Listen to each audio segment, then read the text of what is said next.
Hello friends, कैसे हैं आप लोग। मेरा नाम है तरुण और आप देख रहे हैं लॉ पोर्टल। आज हम इस वीडियो में बात करने वाले हैं एंटायर बिल्किस बानो कंट्रोवर्सी के बारे में। क्या है कंट्रोवर्सी, क्या हुआ था और अभी रिसेंट टाइम में ऐसे क्या हुआ जो ये कंट्रोवर्सी इतनी ज़्यादा उभर के सामने आ गई है।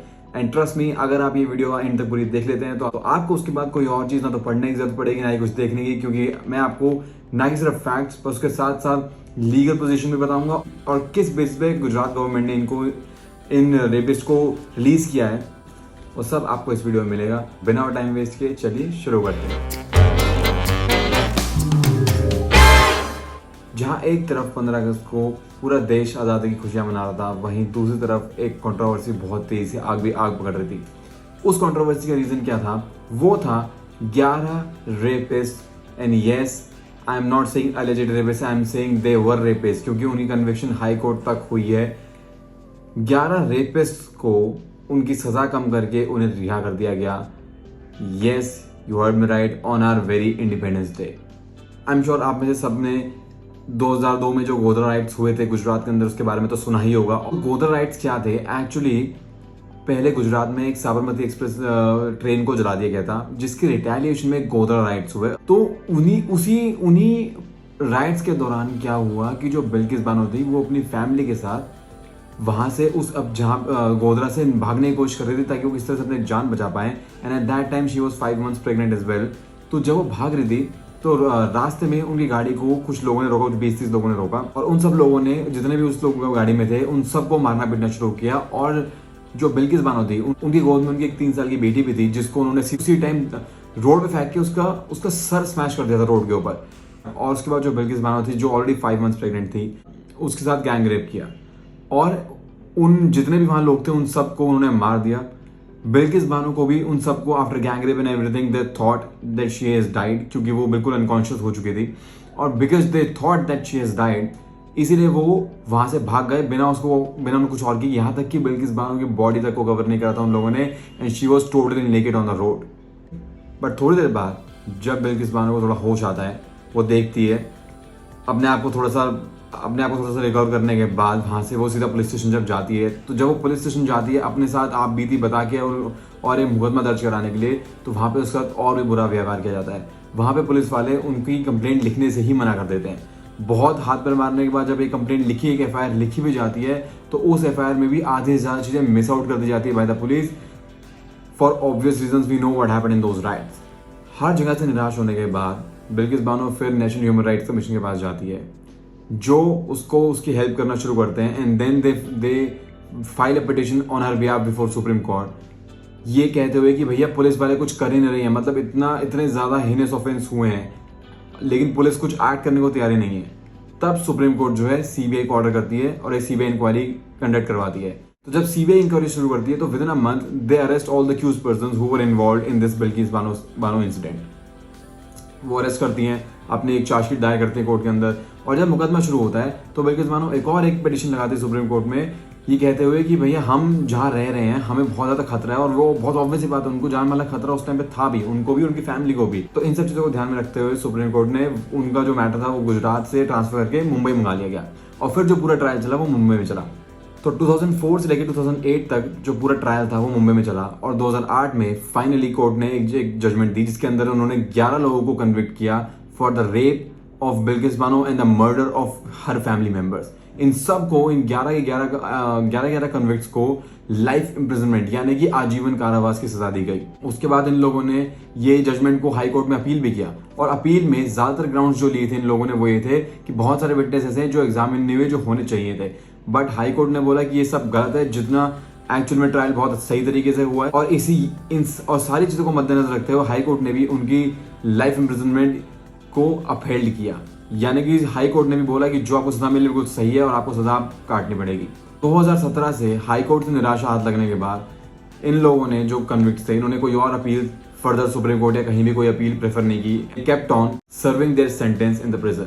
तो जब ये सब लोग अपनी सजा काट रहे थे 2022 की स्टार्टिंग में, उन 11 में से एक जो कॉन्विक्ट था जिसका नाम था राधेश्याम भगवान दास शाह, वो एक पिटीशन मूव करता है गुजरात हाई कोर्ट में, ये कहते हुए कि भैया मैं 15 साल से ज़्यादा जेल में काट चुका हूँ, मेरा बिहेवियर सब अच्छा है। और जो गुजरात गवर्नमेंट की पॉलिसी थी 1992 की रेमिशन की, वो उसके तहत मेरे को अब रिहा किया जाए। देखिए रेमिशन क्या होता है, पहले मैं आपको थोड़ा सा एक आइडिया देता हूँ। रेमिशन क्या होता है? रेमिशन का मतलब बस इतना होता है कि अगर कोई कोर्ट किसी को सजा देती है तो रेमिशन की पावर जो होती है वो कोर्ट के पास नहीं, वो सरकार के पास होती है, गवर्नमेंट के पास होती है। और गवर्नमेंट के साथ साथ ये गवर्नर और प्रेसिडेंट के पास भी होती है, बट हम उसमें जब लीगल एस्पेक्ट में आएंगे तब आएंगे। तो रेमिशन का सिंपल मतलब होता है कि आपने जो सजा दी है किसी को, आप उसी कन्विक्शन को, उसके सेंटेंस को शॉर्ट कर देते हैं, लेकिन आप उसका नेचर, आप उसके सेंटेंस को क्या नेचर चेंज नहीं करते हैं। यानी कि अगर इसको लाइफ इंप्रिजनमेंट हुई है तो आप उसके लाइफ इंप्रिजनमेंट को चेंज नहीं कर रहे हैं। हाउएवर आप बस ये देख रहे हैं कि अगर सारी गाइडलाइन फुलफिल होती है, जैसे इस केस में था कि 15 साल हो गए, तो वो 15 साल बाद आप सरकार क्या करती है, उनको रिहा कर देते जेल से। इसका मतलब ये नहीं कि वो बरी हो गए, इसका मतलब बस ये कि एक तरह से ये डीम्ड मान लिया जाता है कि उनकी सजा जो है पूरी हो गई है। इसी चीज के लिए कि उनकी सजा पूरी मान ली जाए, उनको जेल से रिहा कर दिया जाए, ये लोग जो है एक पिटीशन मूव करते हैं गुजरात हाई कोर्ट में। और गुजरात हाई कोर्ट जो है इनकी पिटीशन को खारिज कर देता है और बोलता है कि देखिए आपको जो सही जगह पिटीशन लगाने की वो है मुंबई, आपको जाना चाहिए मुंबई हाई कोर्ट, क्योंकि आपका ट्रायल मुंबई में चला है। लेकिन ये लोग क्या करते हैं, गुजरात हाई कोर्ट के डिसीजन के अगेंस्ट सुप्रीम कोर्ट आते हैं। सुप्रीम कोर्ट क्या बोलते हैं, तो जब ये सुप्रीम कोर्ट आते हैं तो सुप्रीम कोर्ट कहता है कि देखिए मुंबई बॉम्बे हाई कोर्ट की इसमें कोई जुरिडिक्शन नहीं बनेगी, सिंपली बिकॉज ट्रायल मुंबई में हुआ है। इसका मतलब ये नहीं कि गुजरात गवर्नमेंट के पास पावर नहीं, पावर गुजरात गवर्नमेंट के पास ही है, क्योंकि रेमिशन के का जो लॉ है वो यही है कि जिस स्टेट में हुआ है ऑफेंस, तो उस स्टेट की गवर्नमेंट के पास ही पावर है उस आपकी सेंटेंस को रेमिट करने की। बात ट्रायल मुंबई में हुआ है, वो ट्रायल मुंबई में हुआ है क्योंकि वो एक्सीजेंसीज उस टाइम पे ऐसे थे कि सुप्रीम कोर्ट को वहां ट्रायल ट्रांसफर करना पड़ा, इसलिए वहां ट्रायल मुंबई में हुआ। और इसी के साथ साथ सुप्रीम कोर्ट ने गुजरात गवर्नमेंट को ऑर्डर किया कि वो इस कन्विक्ट की याचिका है उसको एक बार उस पर जांच करें, उसको देखें कि कितनी सही है कितनी नहीं है, और अगर उन्हें लगता है तो वो उस पर आगे फैसला दें। अब दूसरी बात इस कन्विक्ट की ये भी थी कि ये बोल रहा था कि इनको जो रेमिशन मिलनी चाहिए वो 1992 की पॉलिसी के हिसाब से मिलनी चाहिए।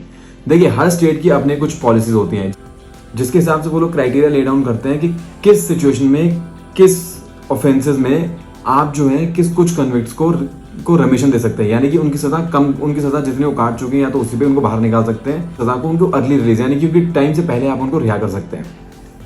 तो जो गुजरात गवर्नमेंट की पॉलिसी थी वो 1992 वाली, उन कॉन्विक्ट्स का फोकस उस पर था, क्योंकि देखिए उस पॉलिसी में क्या था, उसमें यह था कि अगर किसी को लाइफ इम्प्रिजनमेंट हुई है और वो इंसान 14 ईयर से ज्यादा अपनी लाइफ इम्प्रिजनमेंट अपने मतलब जेल में काट चुका है, तो उसको अपनी लाइफ के एंड तक जेल में रहने की जरूरत नहीं है, वो एक एप्लीकेशन लगा सकता है। और अगर सरकार को लगता है कि हाँ उसमें कुछ वजन है तो सरकार उसको अलाउ कर सकती है, उसकी प्रीमेच्योर रिलीज कर सकती है। देखिए लाइफ इम्प्रिजनमेंट का मतलब तो यही होता है आजीवन कारावास, यानी कि आपको till the end of your death, आपकी जब तक नेचुरल डेथ ना हो जाए आप जेल में ही रहेंगे, आप बाहर नहीं आ सकते। लेकिन रेमिटेंस, ये रेमिशन वगैरह के कुछ प्रोविजन लॉ में इसीलिए बनाए गए हैं कि इन थ्योरी तो ठीक है आपको आजीवन कारावास रहना पड़ेगा, लेकिन अगर आपका कंडक्ट अच्छा है, उसमें बहुत सारे फैक्टर्स बीच में आते हैं, हम उनमें नहीं जाएंगे, तो आपको आपके टाइम से पहले रिहाई मिल सकती है। कि वहीं पे सुप्रीम कोर्ट के सामने दूसरी बात ये भी थी कि क्या इन कॉन्विक्ट्स की जो मांग है कि इनको 1992 की गाइडलाइन के हिसाब से अब हमें रेमिशन देना चाहिए या फिर 2014 के गाइडलाइन के हिसाब से, क्योंकि 2014 की जो गाइडलाइंस थी गुजरात गवर्नमेंट की वो ये है कि आप सब कुछ वही है कि अगर आपको आजीवन कारावास लाइफ इम्प्रिजनमेंट हुई है, आपने 14 साल काट लिए हैं, लेकिन उसके अंदर एक बहुत स्पेसिफिक एक प्रोविजन है कि अगर आप ये कन्विक्शन यानी आपको सजा जो है वो रेप के मुकदमे में हुई है तो आपको कोई रेमिशन नहीं मिलेगी। आपको उसके बाद सजा अगर 20 साल की हुई है, 25 साल की, चाहे आपको लाइफ हुई है, आपको रेमिशन नहीं मिल सकती, आपको आजीवन कारावास में रहना ही पड़ेगा। तब सुप्रीम कोर्ट ने state of Haryana versus Jagdish को रेफर करते हुए बोला कि देखिए रेमिशन की पॉलिसीज जो होती है वो हमेशा वो वाली अप्लाई होती है जब किसी की कन्विक्शन हुई है उस दिन जो पॉलिसी लागू थी उसी के हिसाब से आपको डिसाइड करना पड़ेगा। यानी कि सुप्रीम कोर्ट ने बोला कि आपको जो रेमिशन की, अगर आपको लगता है रेमिशन ग्रांट करना चाहिए, आप इसकी याचिका पे को थोड़ा सा देखिए, समझिए, आप अपने हिसाब से इसको इन्वेस्टिगेट कीजिए, लेकिन जो गाइडलाइंस लगेंगी वो 1992 वाली ही लगेगी। तो इन सब के चलते जब गुजरात सरकार को ये आदेश आया सुप्रीम कोर्ट से कि आप थोड़ा सा आप देखिए इनकी याचिका क्या है, आपको क्या लगता है आपको रेमिट करना चाहिए नहीं करना चाहिए, तब गुजरात गवर्नमेंट ने एक पैनल बनाया 5 लोगों का। इसके हेड थे गोधरा के कलेक्टर, बाकी जो 4 मेंबर्स थे वो सब either sitting members of BJP के थे, यानी सिटिंग बीजेपी एमएलए थे, और कुछ फर्स्ट फाइल बीजेपी मेंबर्स थे। तो जब ये पैनल बना तो उन 5 मेंबर पैनल ने यूनानिमसली, यानी कि सब ने एकजुट होकर एक डिसीजन लिया कि देखिए इन सबको 15 साल से ज्यादा हो गए हैं तो अब इनको जो है रिहा कर देना चाहिए। और इसी ऑर्डर के तहत 15 अगस्त को इन लोगों की रिहाई हुई गोधरा जेल से। और जब ये लोग बाहर आए तो वैसे ही एक बहुत बड़ी कंट्रोवर्सी आग पकड़ चुकी थी। पर वहीं पे कुछ इंसिडेंट ऐसे भी सामने आए जहाँ पे इन्हीं लोगों को, इन 11 कॉन्विक्ट्स को, या ध्यान रखिए ये सब गुनहगार हैं, ये लोग कोर्ट से प्रूव्ड गुनहगार हैं, तो यहाँ पे इनका कोई इनोसेंट का मतलब नहीं है। They are rapists, they are murderers. जब ये लोग बाहर निकले तो इनको मालाएं पहनाई जा रही है, इनको मिठाई खिलाई जा रही है। तो अब इस तरह का दृश्य ने जो ऑलरेडी कंट्रोवर्सी आग पकड़ रही थी, वो और ज्यादा आग में घी का काम किया उसने, और ज्यादा कंट्रोवर्सी तूर पकड़ने लगी। देखिए ये सब, इन्हीं सब के चलते 17 अगस्त को बिल्किस बानो ने अपने एडवोकेट के थ्रू एक लेटर जारी कराया जिसमें उन्होंने स्टेट गवर्नमेंट से रिक्वेस्ट करी कि स्टेट गवर्नमेंट को ऐसा नहीं करना चाहिए और प्लीज अपना डिसीजन वापस लेना चाहिए। एज ऑफ नाउ ऐसा नहीं हुआ है और इन लोगों की रिहाई हो गई है। तो देखिए ये तो एक पूरी टाइमलाइन के साथ आपको पूरा फैक्चुअल मैट्रिक्स मैंने बताया कि क्या हुआ, कैसे हुआ और अभी सिचुएशन क्या है। अब थोड़ा समझते हैं कि ये रेमिशन जो मैं आपको पहले बता रहा था कि रेमिशन क्या है और हमारे कानून में रेमिशन को कैसे डील किया हुआ है। तो देखिए रेमिशन जो है हमारे पास 2 कानून में दिया हुआ है। एक तो हमारे कॉन्स्टिट्यूशन में, जो कि आर्टिकल 72 एंड आर्टिकल 161 में। आर्टिकल 72 जो है वो प्रेसिडेंट ऑफ इंडिया को पावर देता है किसी की सेंटेंस को रेमिट करने का, और आर्टिकल 161 जो है वो स्टेट के गवर्नर को पावर देता है किसी की सेंटेंस को रेमिट करने का। हाउएवर अभी इस पर हम ज्यादा बात नहीं करेंगे क्योंकि हमारे सामने जो पोजीशन है वो कॉन्स्टिट्यूशन की नहीं है बट सीआरपीसी की है। तो सीआरपीसी में जो रेमिशन दिया हुआ है वो दिया हुआ है सेक्शन 432 में। अब देखिए 432 क्या बोलता है कि अप्रोप्रिएट गवर्नमेंट, जो कि इस केस में स्टेट गवर्नमेंट है, तो स्टेट गवर्नमेंट किसी की भी सजा, जैसे किसी इंसान को कोई कोर्ट से, कोई कचहरी से सजा होती है, तो सरकार जो है वो उसकी सजा को उसी टाइम सस्पेंड कर सकती है, रेमिट कर सकती है, यानी कि उसको प्रीमेच्योर रिलीज कर सकती है या कम्यूट कर सकती है। यानी कि अगर कोर्ट ने कोई सजा दी है, जैसे कोई डेथ की, तो उसको आप लाइफ में कम्यूट कर सकते हैं। तो इस तरह के कुछ provision section 432 and 433 of CrPC में है। तो इस पावर के चलते ही गुजरात गवर्नमेंट ने जो कमेटी बनाई थी, उन्होंने इसी सेक्शन की अपनी पावर यूज करते हुए इन सब लोगों को प्रीमेच्योर रिलीज दिया, यानी कि रेमिशन दिया। अब बात यह आती है कि क्या ये इतना इजी है सरकार के लिए कि कोई भी कोर्ट देखे, कोर्ट तो अपना पूरा जुडिशियल माइंड लगा के पूरा ट्रायल, पूरे गवाह, सारे एविडेंस को मद्देनजर रख के एक फाइंडिंग पास करता है, चाहे अब वो गिल्ट की भी हो सकती है, वो इनोसेंस की भी हो सकती है। लेकिन अगर एक जुडिशियल माइंड जो कोर्ट आपने बनाया है वो अगर किसी को सजा देता है, तो क्या स्टेट गवर्नमेंट के लिए इतना इजी है कि जैसे कोर्ट ने सजा दी तो बस उसको वहीं पर रोक सस्पेंड कर सकते हैं, पलट सकते हैं? तो यहाँ पे एक थोड़ा सा कैच है। देखिए जो भी ये पावर बनाई गई थी रेमिशन कम्यूटेशन की, तो ये बेसिकली इसलिए बनाई गई थी क्योंकि आप एक रिफॉर्मेटिव थ्योरी पे भी चलते हैं। रिफॉर्मेटिव मतलब कि अगर आप किसी कैदी को पूरी जिंदगी जेल में रखेंगे तो उसके चांसेस बहुत नेक्स्ट टू इम्पॉसिबल है कि वो कभी सुधर पाएगा। लेकिन हमारा एक बेसिक प्रिंसिपल है हमारे जूरिस्प्रूडेंस का कि हमें हर किसी को एक मौका देना चाहिए कि अगर उसने आज ऑफेंस किया है तो आई नो हमें नहीं पता उसके क्या रीजन रहे, पर क्या पता वो आदमी बुरा ना हो और वो आगे जाके कुछ अच्छा भी कर पाए। तो इन्हीं सबको ध्यान में रख के ये सारे प्रोविजन बनाए गए थे लॉ में। स्टेट गवर्नमेंट के पास जो पावर है रेमिशन की, वो जब स्टेट गवर्नमेंट को यूज करनी होती है तो उसमें 432 सबसेक्शन 2 में एक प्रोविजन एडेड है जो ये बोलता है कि अगर स्टेट गवर्नमेंट को किसी की सजा को रेमिट करना है या किसी को प्रीमेच्योर रिलीज करना है, तो the government may consult the जज और the court who has passed the sentence of conviction. यानी कि सरकार को उस कोर्ट से भी एक बार ओपिनियन लेना पड़ेगा कि आपको कि हम जो रेमिशन देने वाले हैं उसमें आपका उस जज साहब का क्या ओपिनियन है जिन्होंने सजा दी थी। अब प्रॉब्लम यहां पे ये आती है कि ये कंडीशन तो है, लेकिन ये कंडीशन क्या मैंडेटरी है या जस्ट ऑब्लिगेटरी है? क्योंकि इसमें जो वर्ड यूज है वो है may, the government may consult that जज। तो इसके ऊपर एक 2016 में सुप्रीम कोर्ट ने जजमेंट दी थी वी हरिहरन की, जिसके अंदर ये कहा गया था कि देखिए जो मे है दिस इज अ मस्ट, कि सरकार को पूछना ही पड़ेगा उस जज से, क्योंकि जिस जज ने कन्विक्शन की है तो एक बार उनका भी ओपिनियन बनता है कि आपके हिसाब से क्या लगता है हमें इनको रेमिशन देनी चाहिए या नहीं देनी चाहिए। और देखिए उसका that make sense as well, क्योंकि वो जज साहब ने एक्चुअली पूरा ट्रायल किया है, उनको पता, उन्होंने सारे गवाह खुद देखे हैं, इसलिए उनका व्यू पॉइंट भी जानना बहुत जरूरी है। लेकिन फिर वहीं पे उसके बाद एक दूसरी जजमेंट, बहुत सारे जजमेंट्स और भी सुप्रीम कोर्ट जो कहती है कि देखिए नहीं, ये जो मे वर्ड यूज है इसका मतलब ये है कि द गवर्नमेंट मे और मे नॉट, यानी कि सरकार की मर्जी है, वो चाहे तो जज साहब से पूछे, वो चाहे तो ना पूछे। और देखिए जब तक ये टर्म मे रहेगा मैं भी कुछ ज्यादा डिफर नहीं करूंगा, क्योंकि in terms of our principles of interpretation मेरे हिसाब से भी है तो एक सिर्फ ऑब्लिगेशन ही, मतलब अब सरकार चाहे तो पूछे, सरकार ना चाहे तो ना पूछे, but no one can say कि क्योंकि आपने पूछा नहीं इसलिए ये जो आपने ऑर्डर पास किया गलत है, ये आप नहीं कह सकते। इस केस में एक और दूसरा भी कैच है जिसकी वजह से कंट्रोवर्सी ज्यादा और बढ़ रही है। और वो कैच आता है सेक्शन 435 से। अब सेक्शन 435 क्या भला है? देखिए, सेक्शन 432 में जब मैंने आपको बताया कि सरकार के पास पावर है कि वो रेमिशन ग्रांट कर सकती है किसी कन्विक्ट को, वहीं पे 435 जो है वो ये बताता है कि देखिए ये जो पावर, ये जो सरकार की पावर है किसी को रेमिशन ग्रांट करने की, ये अनफेटेड नहीं है। कुछ स्पेसिफिक केसेस में कि अगर कोई ऐसे ऑफेंस में पनिश हुआ है जिसकी तफ्तीश जो थी, इसकी इन्वेस्टिगेशन जो थी वो डीएसपी एक्ट के अंदर हुई है, यानी कि आप लेमन टर्म्स में कह सकते हैं कि वो सीबीआई ने अगर इन्वेस्टिगेशन की है, तो उस सिचुएशन में स्टेट गवर्नमेंट अपने आप रेमिशन नहीं ग्रांट कर सकती, उन्हें सेंट्रल गवर्नमेंट से कंसल्ट करना ही पड़ेगा। सेंट्रल गवर्नमेंट से वो लोग कंसल्ट करेंगे, उनका ओपिनियन लेंगे, उसके बाद ही कोई नतीजे पे आएंगे। और ये जो हमारे पास जो प्रेजेंट केस है, इसके अंदर मैंने आपको स्टार्टिंग में बताया था कि बिल्किस बानो, इस केस में पुलिस तो कुछ कर ही नहीं थी। बिल्किस बानो को सुप्रीम कोर्ट तक जाना पड़ा और वहां से सीबीआई की इंक्वायरी ऑर्डर हुई थी, तो और उसके बाद पूरी तफ्तीश जो है वो सीबीआई ने करी।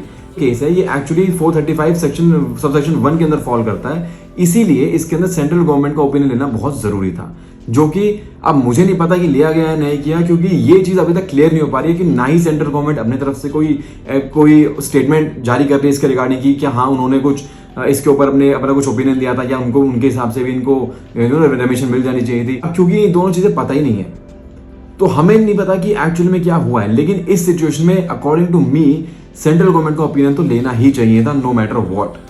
तो चलिए, अब हमने कानून भी समझ लिया, अब आता है last part of this video पे, जो है मेरा opinion on what's the way forward. तो देखिए मेरे हिसाब से जो ऑर्डर है, ऐसा नहीं है कि ये एब्सोल्यूट ऑर्डर है, ये डेफिनेटली हाई कोर्ट में चैलेंज किया जा सकता है under article 226 of our constitution. लेकिन प्रॉब्लम बस इतनी आएगी, अगर सेंट्रल गवर्नमेंट आके बोलती है कि यस हमसे कंसल्टेशन ली गई थी स्टेट गवर्नमेंट ने और हमने कंसल्टेशन दी थी और हमारे हिसाब से भी रेमिशन मिलनी चाहिए थी, तो पहला ग्राउंड है आपका इस ऑर्डर को चैलेंज करने का, वो फेल हो जाएगा। और दूसरी बात ये है कि ये जो रेमिशन के डिसीजंस होते हैं, ये सब पॉलिसी डिसीजंस होते हैं, और क्योंकि ये पॉलिसी डिसीजंस होते हैं तो कोर्ट्स इसके अंदर ज्यादा इंटरफेयर नहीं करती हैं। अब देखिए, मैं ये नहीं कह रहा कि कोर्ट इंटरफेयर नहीं कर सकती, क्योंकि हम बात कर रहे हैं, हम एक यहाँ रेमेडी बात कर रहे हैं, हम ये बात कर रहे हैं कॉन्स्टिट्यूशनल रेमेडी की, तो ऑब्वियसली कॉन्स्टिट्यूशनल कोर्ट के पास बहुत ज्यादा पावर्स होती हैं, they can definitely look into it. लेकिन from my practical experience I am telling you कि कोर्ट्स जो हैं they tend to not get into the areas where the government has acted in their own domain, यानी कि policy decisions में। तो चलिए, आज इस वीडियो के लिए इतना ही। आई होप आपको ये पूरी कंट्रोवर्सी समझ में आ गई हो और आपको ये वीडियो भी अच्छी लगी हो। अगर आपको वीडियो अच्छी लगी हो तो आप please don't forget to hit the like button, share with your friends. मैं मिलूंगा आपसे नेक्स्ट वीडियो में। Till then take care, bye bye.